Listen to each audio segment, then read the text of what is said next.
So we are left with last two topics. First is winding up and second is NCLT and NCALT. The chapters 20, 27 and 28 that we are gonna cover in this video. So starting with 270. तो section 20 chapter 20 जो ये बात करता है ये compulsory winding up की बात करता है. Compulsory winding up by tribunal. दो तरीके से कंपनी वाइंड अप कर सकती है, या तो वो ट्रिब्यूनल का ऑर्डर हो या फिर वो खुद वाइंडिंग अप के लिए ऑप्ट करे. और खुद जब वो वॉलंटरी वाइंडिंग अप के लिए ऑप्ट करती है, वॉलंटरी वाइंडिंग अप हमारा इंसॉल्वेंसी एंड बैंकरप्सी कोड में दिया हुआ है.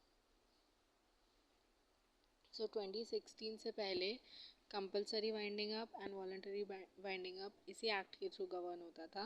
बट इस एक्ट में से वो पार्ट रिपील हो चुका है एंड अब compulsory winding up companies act के थ्रू गवर्न होता है एंड आईबीसी के थ्रू गवर्न होता है वॉलंटरी वाइंडिंग अप, जिसमें लिक्विडेटर अपॉइंट होता है. देन सेक्शन 270 बोलता है कि part 1 shall apply two winding up of company by the tribunal.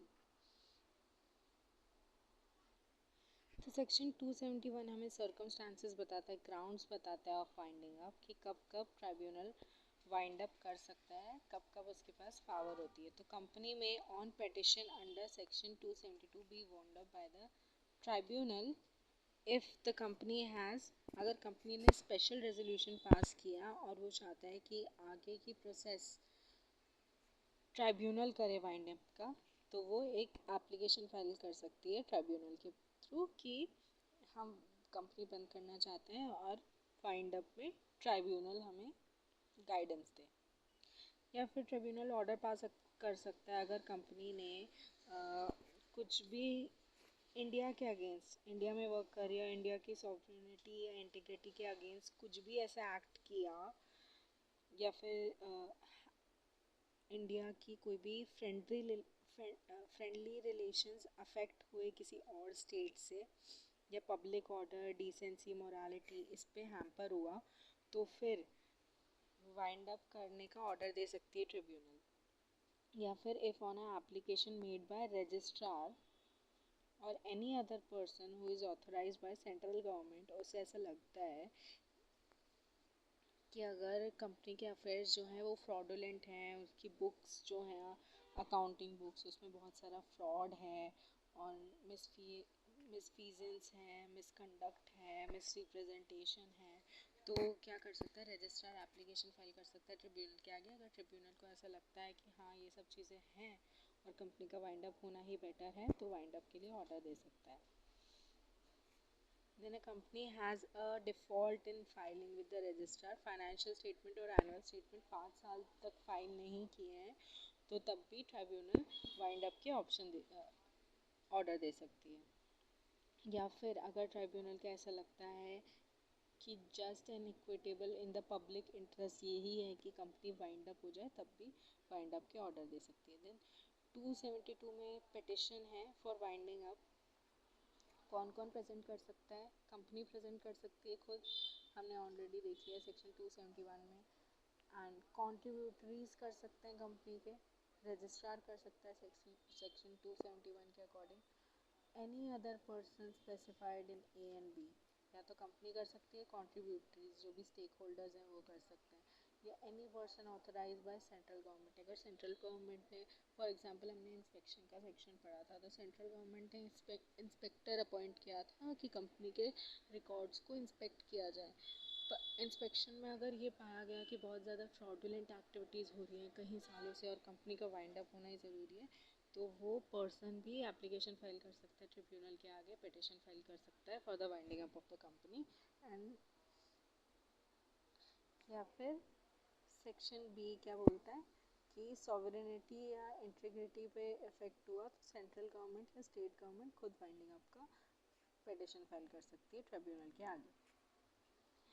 तो कॉन्ट्रीब्यूटरी पिटिशन प्रेजेंट कर सकता है for winding up of a company, not with standing that अगर वो होल्डर है फुली पेड अप शेयर का, या फिर अगर वो कंपनी के पास कोई असेट ही नहीं है, सरप्लस असेट्स ही नहीं है डिस्ट्रीब्यूशन के, उसकी लाइबिलिटी सेट ऑफ करने के, या फिर वो कॉन्ट्रीब्यूटरी बना है by delegation on to him कि कोई शेयर्स का डेलीगेशन हुआ है इसलिए कॉन्ट्रीब्यूटरी बना है, तो ये सब चीज़ें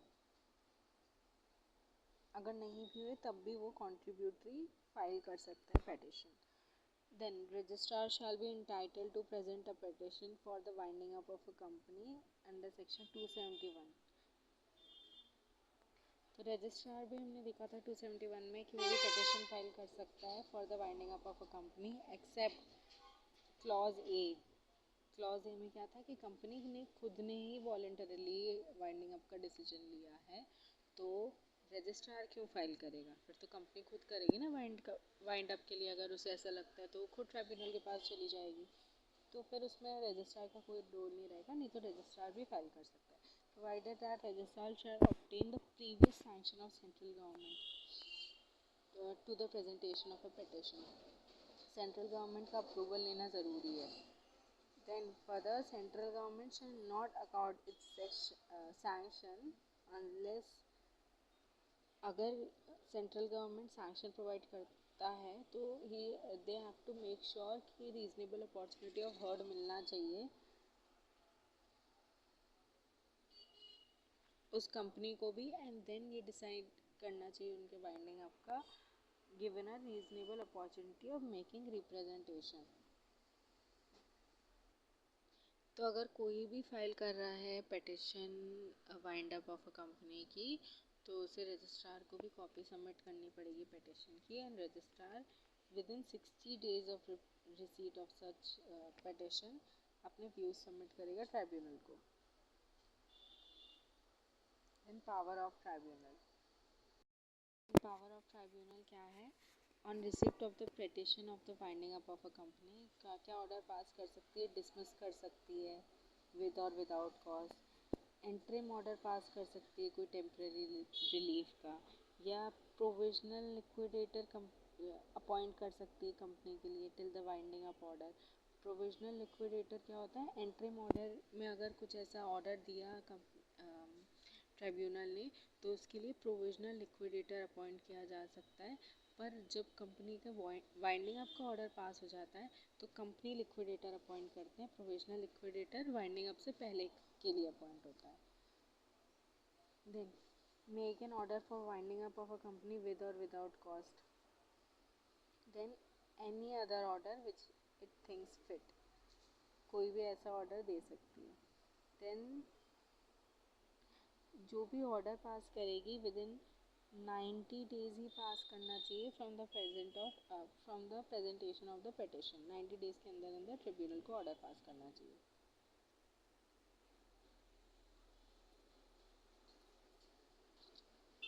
अब प्रोविजनल लिक्विडेटर अपॉइंट करने से पहले reasonable opportunity to representation company को भी देना चाहिए ताकि उन्हें उनकी भी सुनवाई हुई जाए. Then tribunal shall not refuse.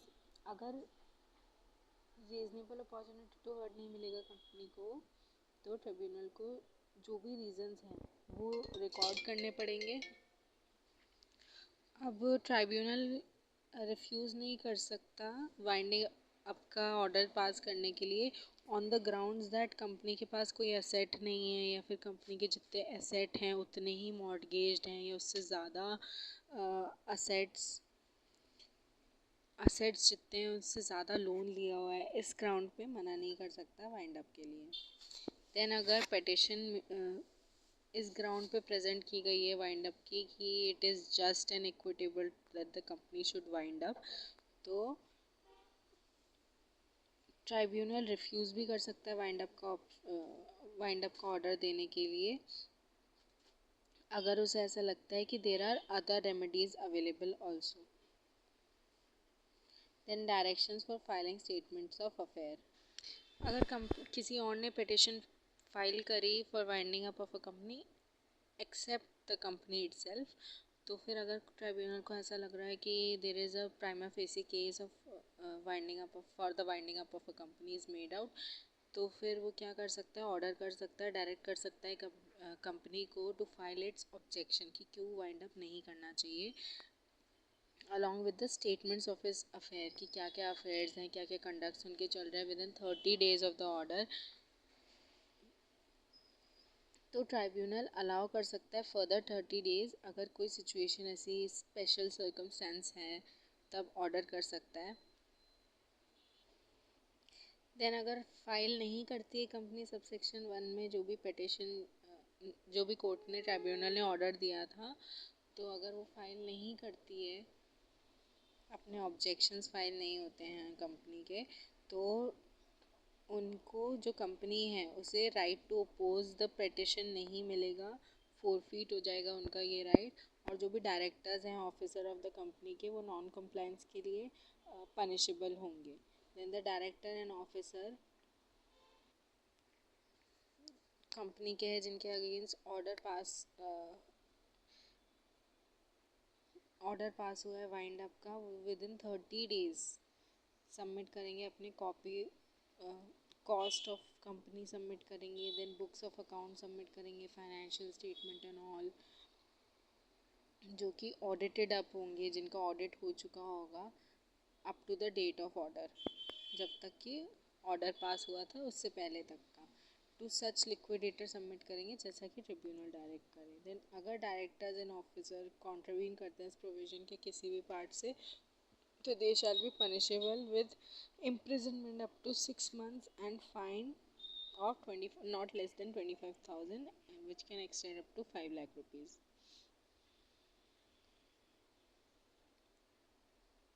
तो कंपनी वाइंडिंग अप का ऑर्डर पास करने के बाद ट्रिब्यूनल लिक्विडेटर अपॉइंट कर सकता है, अगर इंटरिम ऑर्डर पास हुआ है तो प्रोविजनल लिक्विडेटर, और अगर वाइंडिंग अप का फाइनल ऑर्डर पास हुआ है तो कंपनी लिक्विडेटर अपॉइंट कर सकता है। जो लिक्विडेटर अपॉइंट करेगा, he shall be amongst the insolvency professionals. तो आईबीसी में एक प्रोफेशनल इंसॉल्वेंसी प्रोफेशनल की लिस्ट बनती है, उसमें से ही अपॉइंट करेगा। उनका जो भी रेम्यूनरेशन होगा वो डिसाइड करेगा ट्राइब्यूनल, उनके परफॉर्मेंस के बेसिस पे, experience, qualification, size of the company के बेसिस पे। तो 7 दिन अपॉइंटमेंट होने के बाद 7 दिन विद इन 7 days से पहले कंपनी लिक्विडेटर या प्रोविजनल लिक्विडेटर को एक डिक्लेरेशन अपना फाइल करना पड़ेगा ट्रिब्यूनल के साथ 7 दिन के अंदर अंदर, कि उसका कोई भी कॉन्फ्लिक्ट ऑफ इंटरेस्ट नहीं है कंपनी के साथ, क्योंकि अगर वो अनबायस्ड होगा तो कंपनी के वाइंड अप अच्छे से नहीं कर पाएगा, और स्टेक होल्डर्स वगैरह बहुत सारे लोगों का इंटरेस्ट अफेक्ट हो सकता है उसमें। Then while passing up a winding up order, the tribunal may appoint a provisional liquidator as the company liquidator. अब अगर कोई provisional liquidator already tribunal appoint कर चुका है, तो उसे ही कंपनी लिक्विडेटर बना दिया जाएगा after the order has been passed for winding up of a company. Then replacement कब हो सकता है लिक्विडेटर का, तो ऑन फॉलोइंग ग्राउंड्स, ये ग्राउंड्स दिए गए हैं, इस पे रिप्लेसमेंट हो सकता है अगर लिक्विडेटर कोई भी मिसकंडक्ट करे, फ्रॉड करे, मिसफीजेंस करे, या फिर प्रोफेशनल इनकॉम्पिटेंस हो, उसको इतनी स्किल्स नहीं है, नॉलेज नहीं है, या ही फेलियर, अगर वो ड्यू केयर और डिलीजेंस परफॉर्म करने में फेल हो जाता है, या फिर इनेबिलिटी है टू एक्ट, मतलब वो प्रोविजनल लिक्विडेटर जैसा एक्ट नहीं कर पा रहा है, उसकी जैसी स्किल्स नहीं है, उसमें नॉलेज नहीं है, या फिर कॉन्फ्लिक्ट ऑफ इंटरेस्ट है, लैक ऑफ इंडिपेंडेंस है, कोई और उसे इन्फ्लुएंस कर रहा है, तो ये सब चीज़ें हैं। और अगर डेथ हो गई उसकी या रिज़ाइन कर दिया उसने, तो वो रिमूव हो जाता है ऑटोमेटिकली। या फिर ऑन द रिमूवल, तो ट्राइब्यूनल क्या करेगा, एक और पर्सन अपॉइंट कर देगा एज अ कंपनी लिक्विडेटर, और उससे सारा जो भी उसका पुराना वाले लिक्विडेटर का काम था वो उसको ट्रांसफ़र कर दिया जाएगा with for the reasons recorded in writing. अगर ऐसा लगता है कि लिक्विडेटर ने कोई लॉस या डैमेज किया है, कुछ फ्रॉड किया है, मिसफीजेंस किया है, तो ट्राइब्यूनल कोई भी ऐसा ऑर्डर दे सकता है जिससे कि वो लॉस या डैमेज रिकवर हो जाए. Then liquidator shall be provided with reasonable opportunity to be heard before passing any order of that kind. Then 287 क्या बोलता है, 277 क्या बोलता है, intimation to company liquidator, provisional liquidator and registrar. अगर कोई भी ऑर्डर ऐसा पास होता है टू अपॉइंट कंपनी लिक्विडेटर या provisional liquidator for the winding up of a company, तो ऑर्डर पास करता है tribunal and within 7 days of passing that order उसको कंपनी लिक्विडेटर, प्रोविजनल लिक्विडेटर और रजिस्ट्रार को एक इंटीमेशन प्रोवाइड करना पड़ेगा. अगर लिस्टेड कंपनी है तो NSE, BSE जिस भी स्टॉक एक्सचेंज में लिस्टेड है, रजिस्ट्रार को उधर बताना पड़ेगा वो इंटीमेशन, उसको इंडोर्स करके उस इन्फॉर्म करना पड़ेगा, वहाँ पर इंफॉर्मेशन प्रोवाइड करनी पड़ेगी कि ऐसा ऐसा हो गया है, कंपनी के वाइंडिंग अप के लिए लिक्विडेटर अपॉइंट हुआ है. और ऑफिशियल गैजेट में भी नोटिफाई करना पड़ेगा रजिस्ट्रार को. देन वाइंडिंग अप का order obviously notice of discharge होगा उसके एम्प्लॉयज़, वर्कमैन के लिए. Then within 3 weeks of the order, wind up order pass हुए 3 week हो गए, तो जो कंपनी लिक्विडेटर है वो एप्लीकेशन फाइल करेगा ट्रिब्यूनल के आगे कि एक वाइंडिंग अप कमेटी सेटअप की जाए to monitor the progress of liquidation. तो ट्राइब्यूनल सेटअप करेगा वाइंडिंग अप कमेटी जिसमें एक ऑफिशियल लिक्विडेटर होगा attach to the tribunal. Then nominee होगा सिक्योर्ड क्रेडिटर्स का, सिक्योर्ड क्रेडिटर्स की तरफ से एक नॉमिनी होगा, वो लोग अपॉइंट करेंगे ताकि उनके लिए कोई अनबायसनेस ना हो, और एक प्रोफेशनल नॉमिनेटेड बाय ट्रिब्यूनल रहेगा. देन तो जो कंपनी लिक्विडेटर होगा ना, वो कन्वीनर होगा ऑफ द मीटिंग का, वो सबको बुलाएगा मीटिंग्स के लिए ऑफ वाइंडिंग अप कमेटी की, और असिस्ट करेगा, मॉनिटर करेगा लिक्विडेशन प्रोसेस को, जो कमेटी फॉर्म होगी वो. देन कौन कौन सी एरियाज़ में वो लोग मॉनिटर करेंगे कि टेकिंग ओवर द असेट की क्या क्या असेट कैसे कैसे सेल ऑफ किए जा रहे हैं, देन उनका पेमेंट कहाँ हो जा रहा है, किस लायबिलिटी से सेट ऑफ किए जा रहे हैं. Then examination of statement of affairs, recovery of property, statement of affairs मतलब कंपनी के जो भी रिकॉर्ड्स हैं उनका examination. Then recovery of property, cash अगर कोई भी ड्यू है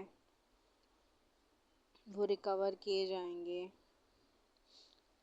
किसी से अगर कंपनी को पैसा लेना है वो रिकवर किया जाएगा. Then review of audit report, accounts of the company, जो भी ऑडिट रिपोर्ट्स हैं उनको रिव्यू किया जाएगा, अकाउंट्स को रिव्यू किया जाएगा कंपनी के. देन सेल ऑफ असेट्स किया जाएगा, उसको मॉनिटर किया जाएगा. Then finalisation of list of creditors and distributors की किस किस को पैसा बकाया है, एंड उन लोगों को असेट्स जो सेल ऑफ हुए हैं उनके पैसों से उन्हें उनका डेट सेटल किया जाएगा, क्रेडिटर्स का पेमेंट किया जाएगा. Then compromise, abandonment, settlement of claims, कि अगर किसी का कितना ड्यू है और कितने पे सेटल किया जा सकता है उस ड्यू को. देन पेमेंट ऑफ डिविडेंड्स अगर कोई बाकी रह गई हैं तो, या फिर एनी अदर फंक्शन जो ट्राइब्यूनल बोले.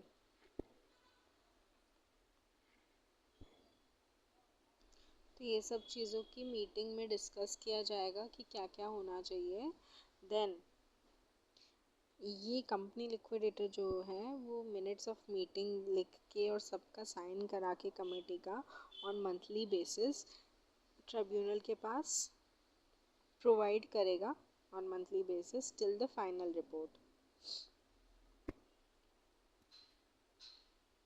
देन फाइनल ड्राफ्ट बनाएगा कंपनी लिक्विडेटर एंड सबमिट करेगा वाइंडिंग अप कमेटी के पास कंसिडरेशन एंड अप्रूवल के लिए। देन आफ्टर द अप्रूवल वो ट्रिब्यूनल के पास सबमिट हो गया और डिसोल्यूशन का ऑर्डर पास हो जाएगा कंपनी के। Then effects of winding up क्या होता है? इफेक्ट ऑफ वाइंडिंग अप क्या होगा? जो भी कंपनी का वाइंडिंग अप होगा ना, it shall be in favour of all the creditors and contributory. जो भी स्टेक होल्डर्स और क्रेडिटर है कंपनी के, उनके फेवर में ही होना चाहिए। जैसे कि एज इफ कि उन्होंने जॉइंट पिटिशन फाइल की है। Then section 280 jurisdiction of tribunal. तो ट्रिब्यूनल का जुरिसडिक्शन क्या होगा? कौन कौन सी केसेस को एंटरटेन एंड डिस्पोज ऑफ कर सकता है? Any suit and proceeding against the company by or against the company, any claim made by or against the company. कोई भी क्लेम अगर करना चाहे कंपनी से, या कोई भी सूट फाइल किया जाए या तो कंपनी के थ्रू या फिर अगेंस्ट द कंपनी कोई भी सूट हो, including claims of any of the branches in India. कोई भी ब्रांच के लिए क्लेम का फाइल हो सकता है क्लेम के लिए। Any application made under section 233। तो सेक्शन 233 क्या बात करता है? अमालगमेशन और मर्जर की बात करता है। उसकी वजह से कोई भी अग्राइव पर्सन है तो वो एप्लीकेशन फाइल कर सकता है। या any questions of priorities related to asset, business action, rights, entitlement, privileges, इन सब के लिए अगर कुछ भी हो in relation to the winding up of a company, इसके लिए भी हो सकता है application file।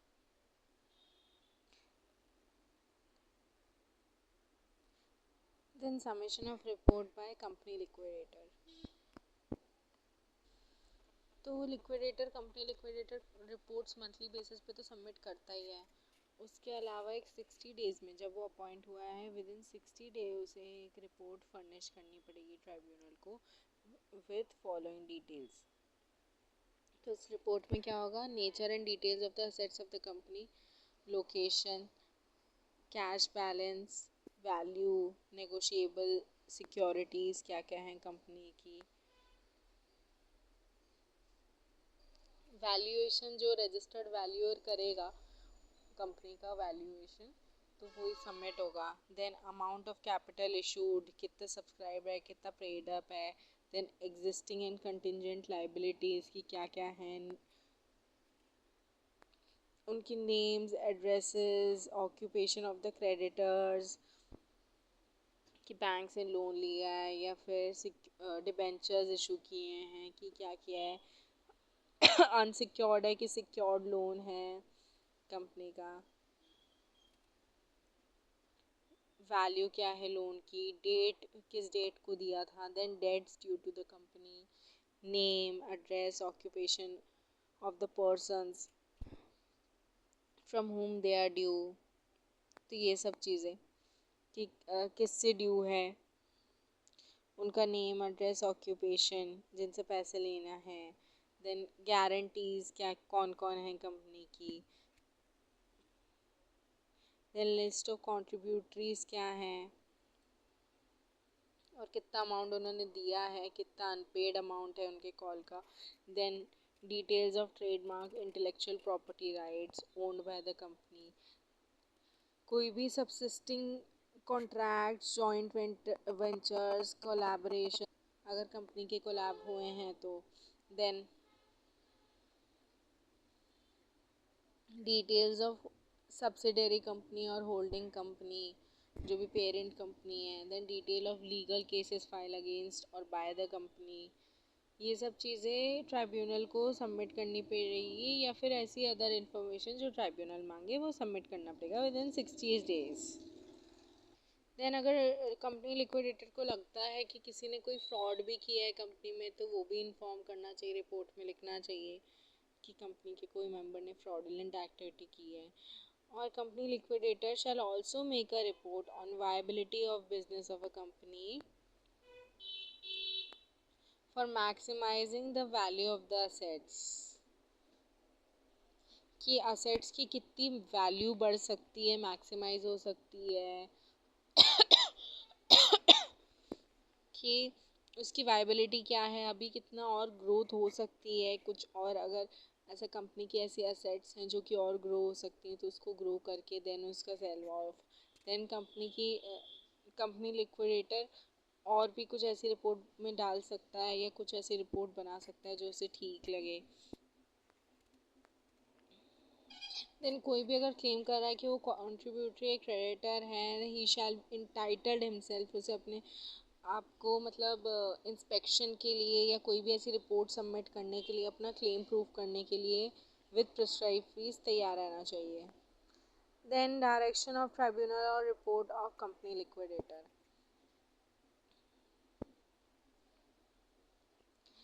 तो ट्राइब्यूनल एक टाइम फिक्स करेगा within which the entire proceeding shall be completed and the company be dissolved. एक टाइम फिक्स करेगा उसके बाद, रिपोर्ट पढ़ने के बाद ट्राइब्यूनल. देन ट्राइब्यूनल वो टाइम लिमिट रिवाइज भी कर सकता है अगर उसे ऐसा लगता है कि जल्दी कंप्लीट होना चाहिए और प्रोसीडिंग और डिले नहीं करना चाहिए, तो रिवाइज भी हो सकता है वो टाइम. देन कंपनी कोई भी on examination of report and hearing the creditors contributories in company liquidator या फिर any other interested person order कर सकता है सेल ऑफ कंपनी का या फिर असेट्स का या फिर उसके पार्ट का. देन ट्राइब्यूनल सेल के लिए एक सेल कमेटी भी बना सकता है consisting of creditors, promoters, officers of the company, जो कि कंपनी लिक्विडेटर को सेल करने में असिस्ट करेंगे. देन अगर रिपोर्ट पढ़ के ट्राइब्यूनल को ऐसा लगता है कि कुछ भी फ्रॉड किया है किसी पर्सन ने, किसी ऑफिसर ने कंपनी के, उसके खिलाफ इन्वेस्टिगेशन का ऑर्डर दे सकती है. देन क्रिमिनल चार्जेस भी फाइल करने के लिए डायरेक्ट कर सकती है कंपनी लिक्विडेटर को. Then tribunal may also order for taking such step and measures जो उसे नेसेसरी लगते हैं to protect and preserve the value of the assets of the company. Then custody of company's property. तो company की जो property होती है उसको बहुत ही संभाल के रखा जाना चाहिए जब तक उसका वाइंड अप नहीं हो जाता. After the order of wind up, तो वो प्रॉपर्टी अब कंपनी की खुद की नहीं रहती है, उसे प्रिजर्व करना चाहिए. Then after passing the order of wind up, tribunal की कस्टडी में हो जाती है वो सारी control of properties, effects, actionable claim जो भी कंपनी के हैं, या फिर ट्राइब्यूनल कोई भी ऐसे उस प्रॉपर्टी को प्रिजर्व करने के लिए कुछ भी स्टेप ले सकता है. तो from the date of order of winding up वो कंपनी की कस्टडी में होंगी वो प्रॉपर्टीज. तो ट्राइब्यूनल एक ऐसा भी ऑर्डर पास कर सकता है अगर कोई भी contributory, trustee, receiver, banker, agent, officer या कोई भी एम्प्लॉय ऑफ द कंपनी को ऐसा लगता है ट्राइब्यूनल को ऐसा लगता है कि इन लोगों के पास कंपनी की कोई भी प्रॉपर्टी है या कुछ भी ऐसा मनी ड्यू है जो कि कंपनी का है, तो वो विद इन टाइम प्रोवाइड कर सकता है कि विद इन सच टाइम उन पर्सनस को वो प्रॉपर्टी, बुक, पेपर या जो भी मनी जो कंपनी का ड्यू है वो वापस कंपनी लिक्विडेटर के पास डिलीवर कराना चाहिए. देन 284 क्या बोलता है, promoters, directors etcetera to cooperate with the company liquidator. तो इन लोगों की ड्यूटी बनती है that they shall assist the company liquidator और फुल कोऑपरेशन प्रोवाइड करना चाहिए कंपनी लिक्विडेटर को. अगर किसी ने असिस्ट नहीं किया तो वो भी पनिशेबल होगा और ट्राइब्यूनल उनके अगेंस्ट कोई भी ऑर्डर पास कर सकता है. कंपनी लिक्विडेटर उनके अगेंस्ट एप्लीकेशन फाइल कर सकता है ट्राइब्यूनल में. Then tribunal can also direct any person to assist and cooperate with the company liquidator.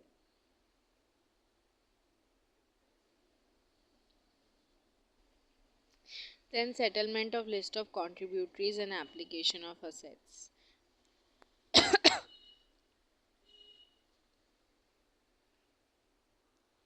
तो ट्राइब्यूनल को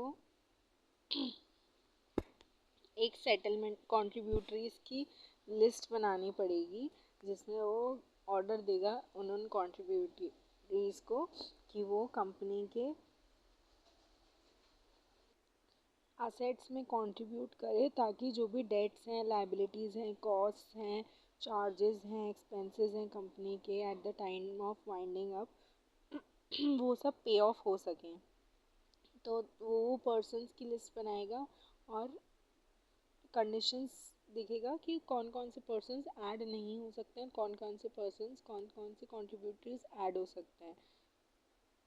देन अगर कोई मेंबर कंपनी का he has ceased to be a member for preceding 1 year before the commencement of winding up, मतलब winding up का procedure commence हो चुका है, उसके कितने 1 साल पहले कोई पर्सन छोड़ के चला गया है तो उसको इन्वॉल्व नहीं करेगा tribunal. Then person who has been a member and shall not be liable to contribute in respect of any debt liability, मतलब अगर he has ceased to be a member of a company but देखो अगर कोई member अगर कभी 2025 में company का member था और उस टाइम पे कंपनी की जो लाइबिलिटीज़ थी जो कि उस मेंबर के थ्रू रेज हुई थी लाइबिलिटीज़, तो वो उस पार्ट के लिए जब तक वो मेंबर था उस पार्ट के लिए वो लाइबल रहेगा, बट उसके बाद के लिए जो भी लाइबिलिटीज़ अराइज हुई उसके लिए वो लाइबल नहीं रहेगा। तो ट्राइब्यूनल को उसको लाइबल नहीं ठहराना चाहिए after he has been ceased to be a member of a company. Then no person who has been a member shall be liable to contribute unless it appears, तो tribunal कोई और person को add नहीं कर सकता unless उसे ऐसा लगता है कि जो भी कॉन्ट्रीब्यूटरीज हैं जो कि ऑलरेडी लिस्ट में एडेड हैं वो सेटिस्फाई कर पाएंगे नहीं कर पाएंगे डेट को। तो अगर उसे ऐसा लगता है तो वो तभी ऐड करेगा, नहीं तो नहीं करेगा। Then in case of company limited by shares, अगर शेयर से लिमिटेड है company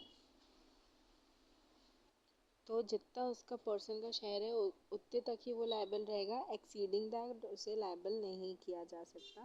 if company limited by guarantee no contribution shall be required from any person exceeding the amount undertaken to be contributed by him to the assets of the company, जितना उसने guarantee लिया था उतने तक ही वो liable रहेगा। Then I missed one section. Yeah, section 279 stay of suits etcetera on winding up order.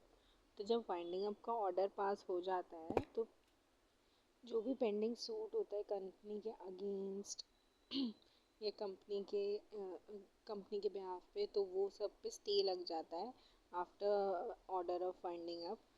और जो भी मैनेजमेंट है कंपनी का वो ऑब्वियसली कंपनी लिक्विडेटर या प्रोविजनल लिक्विडेटर के हाथ में चला जाता है।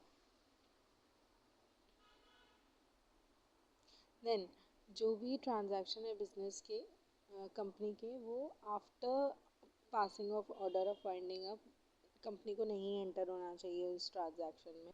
तो यही 279 बोलता है।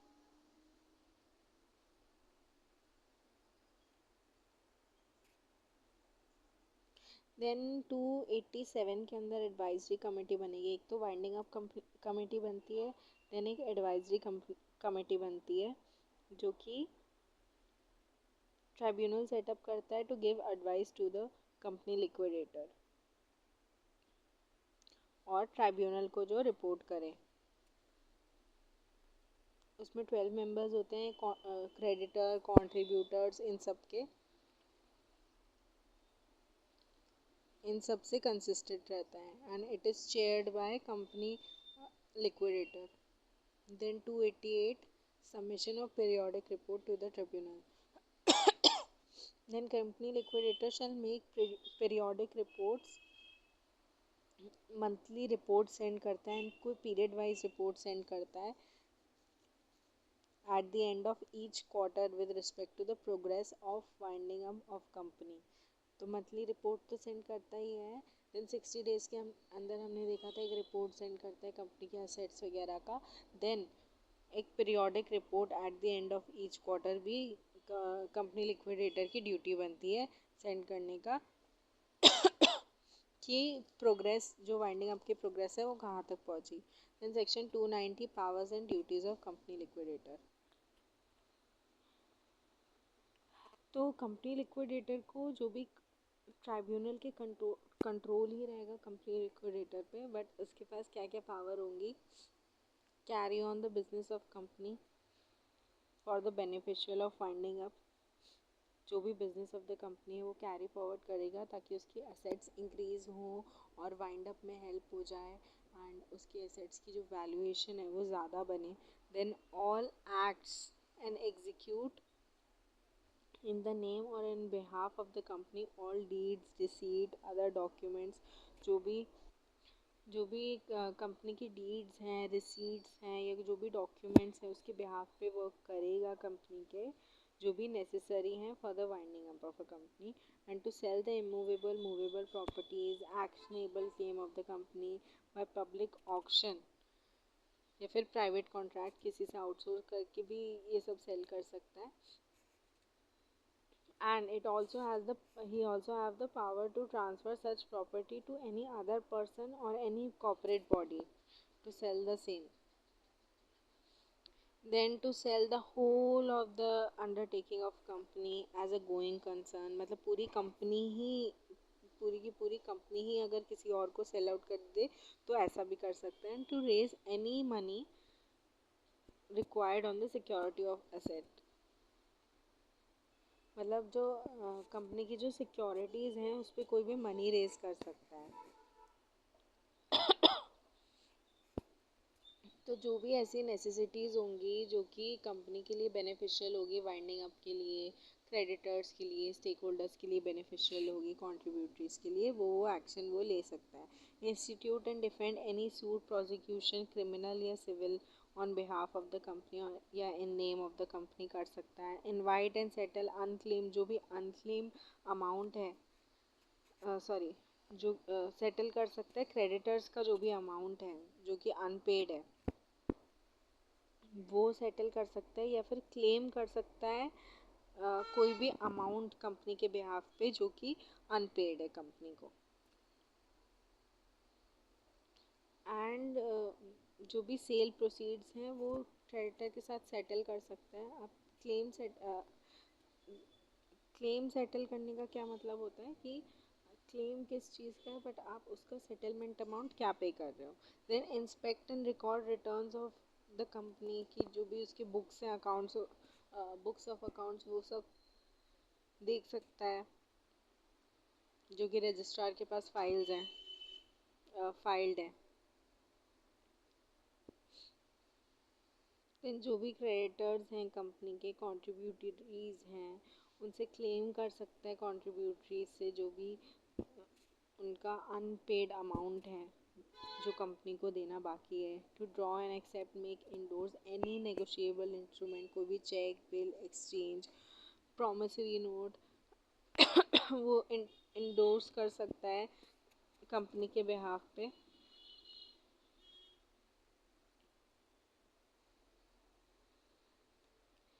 देन अगर कोई भी कॉन्ट्रीब्यूटरी है डिसीज है उसके जो भी लीगल रिप्रेजेंटेटिव है उनसे पैसे क्लेम करने के लिए जो भी अनपेड अमाउंट है वो ऑब्टेन करने के लिए लेटर सेंड कर सकते हैं. Obtain any professional assistant from any person appointed any professional in discharge of his duties, protect the interest protection of the assets of the company. किसी को भी अपॉइंट कर सकता है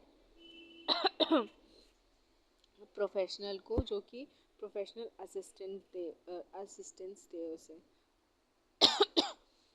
या फिर कोई भी ऐसा action step sign execute any paper deed document को साइन और एग्जीक्यूट करवा सकता है, वेरीफाई कर सकता है। एफिडेविट, कोई भी एफिडेविट को, पिटिशन को, एप्लीकेशन को, that may be necessary for winding up distribution of asset and discharge of his duties. कुछ भी ऐसा document, deed, application, petition and affidavit, इनको एग्जीक्यूट करा सकता है अगर ये नेसेसरी है for the winding up distribution of assets and discharge of his duties. या फिर डायरेक्ट कर सकता है, अप्लाई कर सकता है ट्रिब्यूनल में to pass any order which is necessary for winding up and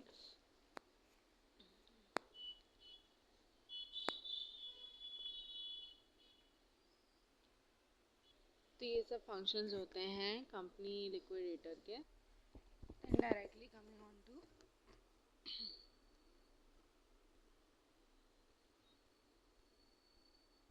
section 302 dissolution of company by tribunal. तो एट लास्ट ट्रिब्यूनल डिसॉल्व मान जब कंपनी के सारे अफेयर्स पूरे कंप्लीट हो चुके हैं, देन कंपनी लिक्विडेटर की तरफ से सारा चीज़ें हो चुकी हैं, असेट्स वगैरह सब बेच के क्रेडिटर सेटल किए जा चुके हैं, जो भी क्रेडिट है कंपनी का डेट, तो कंपनी लिक्विडेटर एक एप्लीकेशन फाइल करेगा ट्रिब्यूनल के कि सब चीज़ें हो चुकी हैं, सारा डेट सेटल हो चुका है। देन ट्रिब्यूनल को अगर लगता है तो वो ऑर्डर पास कर देगी डिसोल्यूशन का और उस डेट से कंपनी डिसॉल्व मानी जाएगी। Within 30 days tribunal shall forward the copy to the registrar. 30 days के अंदर रजिस्ट्रार के पास कॉपी जाएगी जहाँ पर कंपनी रजिस्टर्ड, और कंपनी लिक्विडेटर को भी डायरेक्ट करेगा ट्रिब्यूनल कि वो भी रजिस्ट्रार को कॉपी फॉरवर्ड करे। देन अपीलेंट कोर्ट पे जाएगी। ये बाइंडिंग अप का प्रोसीजर ख़त्म होता है। नाउ वी स्टार्ट विद, तो कल ये सिमिलर है डिसोल्यूशन से भी। जो लास्ट पार्ट आया है ये डिसोल्यूशन वाला पार्ट है कि स्ट्राइक ऑफ कर देगा, जो भी रजिस्ट्रार है वो कंपनी का नाम रजिस्टर से स्ट्राइक ऑफ कर देगा। तो पहले वाइंडिंग अप का ऑर्डर पास होता है, फिर डिसोल्यूशन का पास होता है। Now we'll move ahead to NCLT and NCALT। Start with chapter 27 NCLT and Appellate Tribunal. So National Company Law Tribunal and National Company Appellate Tribunal की जो भी कॉन्स्टिट्यूशन है वो इस चैप्टर में गिवन है बेसिकली। सो 407 क्या बोलता है, डेफिनेशंस देता है ये चेयरपर्सन की कि चेयरपर्सन कौन होगा, चेयरपर्सन अपीलेंट ट्रिब्यूनल का, then judicial members of appellant tribunal, जो प्रेसिडेंट अपॉइंट करेगा, सॉरी जो सेंट्रल गवर्नमेंट अपॉइंट करेगी, देन मेंबर्स, प्रेसिडेंट कौन होगा, टेक्निकल मेंबर्स कौन होगा। देन 408 पे आते हैं। 408 तो सेंट्रल गवर्नमेंट इस्टेब्लिश करेगी NCLT और उसमें अपॉइंट करेगी president, judicial and technical members जितने नेसेसरी होंगे और उनको पावर्स कन्फर करेगी। देन सेक्शन 409 ये एक्ट पावर कंफर्म करेगा। Then section 409 qualifications of president and members of tribunal. Then qualification क्या होती है, a president who shall be a जज of high court for 5 years, जो 5 years तक जज रह चुका है हाई कोर्ट का यह है। Then a person shall not be qualified for appointment as judicial member unless he is a judge of high court, then a district judge for 5 years, या फिर he has been advocate for at least 10 years. Then technical member की क्या qualification है, he has been at least for 15 years been a member of Indian corporate law service या फिर Indian legal service, या फिर he has been holding rank of secretary या additional secretary, government of India का secretary या additional secretary रह चुका है, या फिर 15 साल के लिए इंडियन कॉर्पोरेट लॉ सर्विस या इंडियन लीगल सर्विस में मेंबर रह चुका है, या फिर he has been in practice as a chartered accountant for 15 years, या कॉस्ट अकाउंटेंट फॉर 15 ईयर्स, या कंपनी सेक्रेटरी फॉर 15 ईयर्स। और उसमें स्पेशल नॉलेज और प्रोफेशनल एक्सपीरियंस होना चाहिए फॉर 15 साल का, सेम इंडस्ट्री में, फाइनेंस की इंडस्ट्री में, या इंडस्ट्रियल मैनेजमेंट में, इंडस्ट्रियल रिकन्स्ट्रक्शन में, इन सब चीज़ों में। और he has been at least 5 years के लिए प्रिसाइडिंग ऑफिसर होना चाहिए लेबर कोर्ट का, ट्रिब्यूनल का, नेशनल ट्रिब्यूनल का, इंडस्ट्रियल डिस्प्यूट एक्ट के अंदर जो इस्टेब्लिश है उसमें प्रिसाइडिंग ऑफिसर होना चाहिए एटलीस्ट 5 ईयर्स के लिए, तब वो बन सकता है टेक्निकल मेंबर। अब 410 क्या बोलता है, कॉन्स्टिट्यूशन ऑफ अपीलेंट ट्रिब्यूनल। इसमें central government appellate tribunal establish करेगा, उसमें चेयरपर्सन होंगे। तो जो नेशनल कंपनी लॉ ट्रिब्यूनल होगा ना, उसमें only president and judicial and technical members होंगे, तो वहाँ पर प्रेसिडेंट होगा। यहाँ पर अपीलेंट ट्रिब्यूनल में चेयरपर्सन और जुडिशियल टेक्निकल मेंबर्स होंगे।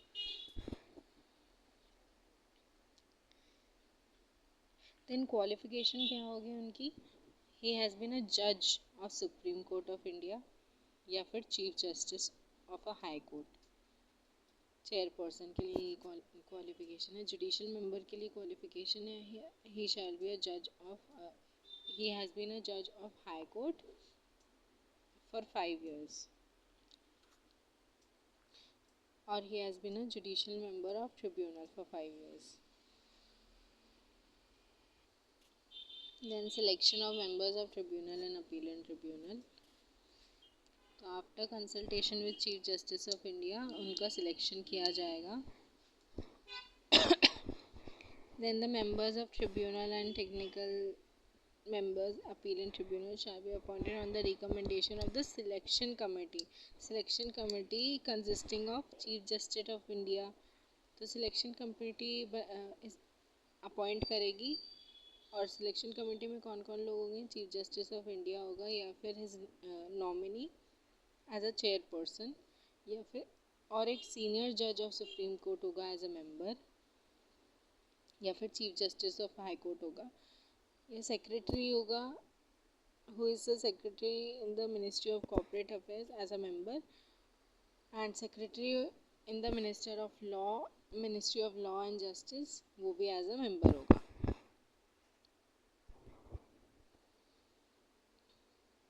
Then अगर इक्वल वोट्स हुए कभी भी, तो जो चेयरपर्सन होगा जिसका वोट जहाँ पर होगा वो कास्टिंग वोट माना जाएगा।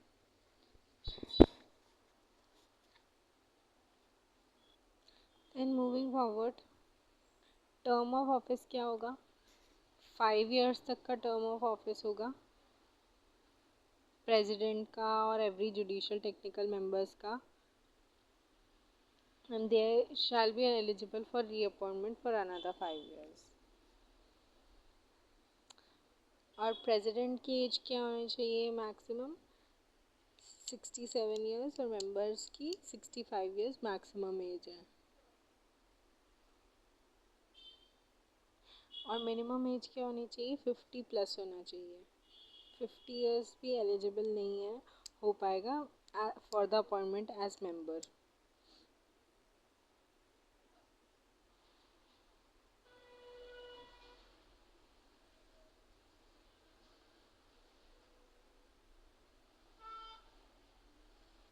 देन चेयरपर्सन अपीलेंट ट्रिब्यूनल के लिए भी सेम ही है, 5 ईयर्स का टेन्योर होना चाहिए एंड एलिजिबल फॉर रीअपॉइंटमेंट होना चाहिए। और वही एज भी वही है, एज में बस चेयरपर्सन मेंबर्स के लिए 67 है और चेयरपर्सन के लिए 70 ईयर है मैक्सिमम एज, और मिनिमम एज सेम ही है 50 years.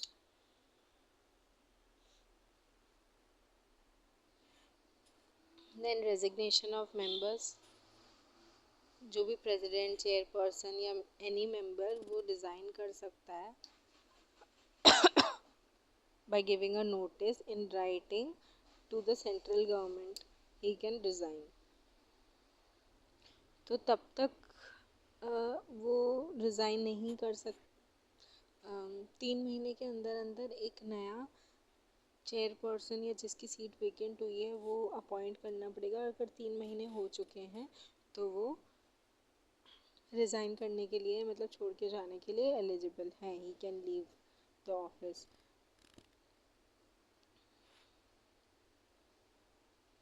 Then removal of member. तो सेंट्रल गवर्नमेंट रिमूव कर सकती है after consultation with CJI of India. अगर उसे ऐसा लगता है कि वो पर्सन इंसॉल्वेंट है या फिर he has been convicted of any offense which involves moral turpitude, then he has become physical and mentally incapable of acting as a president for his role.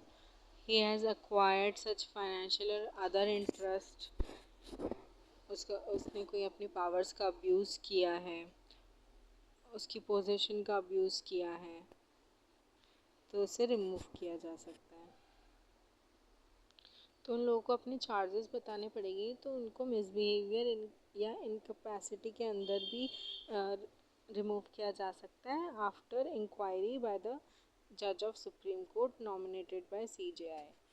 उनको उनके चार्जेस इन्फॉर्म करने पड़ेंगे और reasonable opportunity of being heard देना पड़ेगा, उसके बाद ही रिमूव किया जाएगा। Then staff of tribunal and appellate tribunal. तो इनकी सैलरीज वगैरह, इनके क्या क्या फंक्शंस हैं, ये ट्रिब्यूनल और अपीलेंट ट्रिब्यूनल के क्या क्या फंक्शंस डिस्चार्ज किए जाएंगे, वो सब डिसाइड कराया जाएगा central government in consultation with the tribunal and appellate tribunal.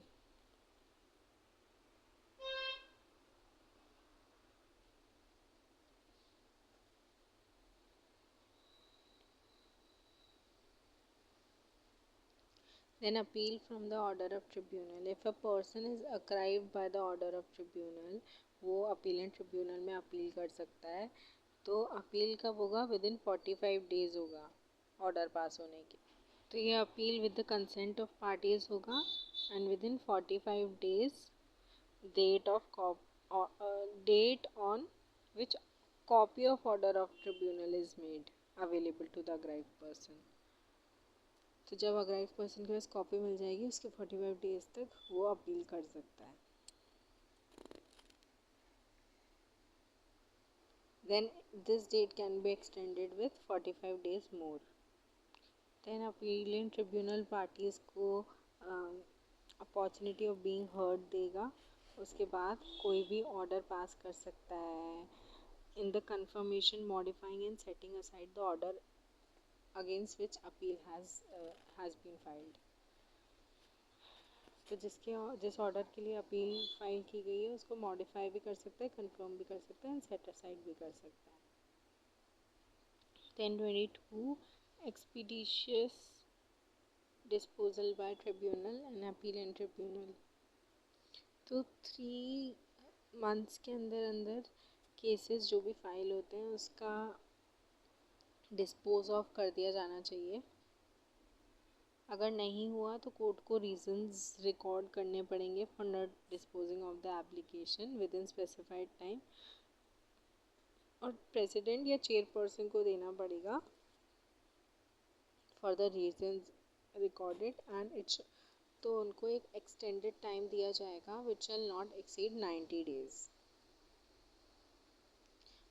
तो अपीलेंट ट्रिब्यूनल के अगर ऑर्डर से कोई खुश नहीं है तो वो कहाँ अपील करेगा? सुप्रीम कोर्ट में अपील किया जाएगा 423 के आगे under.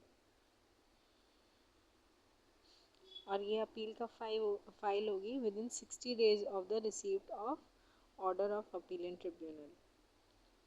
With in 60 days appeal किया जाएगा सुप्रीम कोर्ट में। 45 डेज के अंदर अपीलेंट कोर्ट में अपील करा जाएगा और अपीलेंट कोर्ट से सुप्रीम कोर्ट में 60 डेज तक। देन अपील, ये जो ट्रिब्यूनल है अपीलेंट कोर्ट है, ये civil code of civil procedure के कोई भी प्रोसीजर से बाउंड नहीं है। ये प्रिंसिपल्स ऑफ नेचुरल जस्टिस पे काम करेंगे।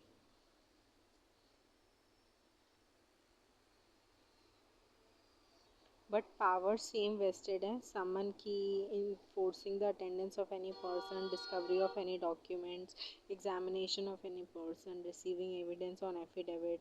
तो ये सब powers already इसके पास होती है ट्रिब्यूनल और opinion ट्रिब्यूनल की. Issuing commission for examination of persons, dismissing a representation default, setting aside any order or any other matter which may be prescribed. That's it for this chapter. In 430 में बोल रहा है civil court shall not have jurisdiction to deal with any case for which tribunal and appellate tribunal is empowered to determine. Then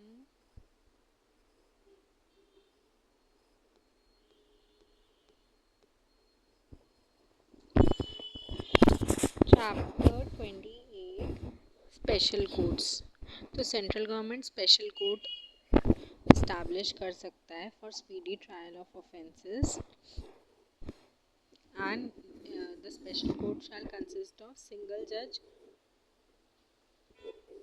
holding office as session judge, जो session जज की position पे हो या एडिशनल सेशन जज की position पे हो. अगर ऑफेंसेस 2 साल से ज़्यादा हैं, अगर ऑफेंस का जो पनिशमेंट है वो 2 साल से ज़्यादा है तो सेशन जज को उधर अपॉइंट किया जाएगा स्पेशल कोर्ट में, या एडिशनल सेशन जज को अपॉइंट किया जाएगा. अगर उससे कम है तो मेट्रोपॉलिटन मजिस्ट्रेट को या judicial magistrate of first class को अपॉइंट किया जाएगा for disposal of such cases. Then offences triable by special court. जो भी ऑफेंस 2 साल से ज़्यादा पनिशेबल है या फिर 2 साल से कम भी है, जिसके लिए स्पीडी ट्रायल की ज़रूरत है डिस्पोज ऑफ करने के लिए, तो उसके लिए स्पेशल कोर्ट का कोई भी ऑफेंस ट्रायबल हो पाएगा स्पेशल कोर्ट से. जहाँ पर ऑफेंस हुआ है वहाँ पर स्पेशल कोर्ट इस्टेब्लिश किया जाएगा. जहाँ पर ऑफेंस कमिट हुआ है, जहाँ पर कंपनी का रजिस्टर्ड एड्रेस है उस एरिया में. तो मजिस्ट्रेट ऑर्डर भी दे सकता है किसी पर्सन के डिटेंशन के लिए. अगर वो मजिस्ट्रेट जुडिशियल मजिस्ट्रेट है तो 15 दिन के डिटेंशन का ऑर्डर दे सकता है, और अगर एग्जीक्यूटिव मजिस्ट्रेट है तो 7 डेज़ के डिटेंशन का ऑर्डर दे सकता है. देन एक्सपायरी होके वो डिटेंशन का पीरियड ख़त्म हो गया तो उसे वापस स्पेशल कोर्ट के जो भी स्पेशल कोर्ट का ज्यूरिसडिक्शन है वहाँ पर उधर ले जाना पड़ेगा उस पर्सन को.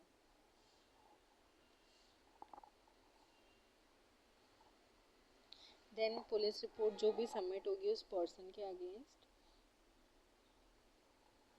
तो उसके बिहाफ पे स्पेशल कोर्ट डिसाइड करेगा कि कॉग्निजेंस लेना चाहिए उस पर्सन जो भी ऑफेंस किया है उसने, और अगर कॉग्निजेंस लेना चाहिए, अगर कोर्ट को ऐसा लगता है तो वो कॉग्निजेंस लेके ट्रायल इनिशिएट कर देगा.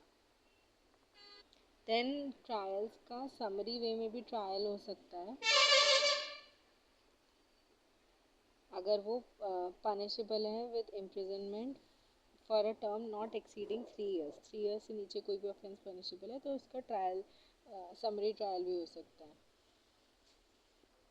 देन समरी ट्रायल में पनिशमेंट 1 साल से ज़्यादा की नहीं दे सकते हैं. देन अगर कोर्ट को ऐसा लगता है समरी ट्रायल नहीं होना चाहिए देन वो नॉर्मल ट्रायल के लिए भी, रेगुलर ट्रायल के लिए भी प्रोसीड कर सकते हैं after giving opportunity of heard to both the parties.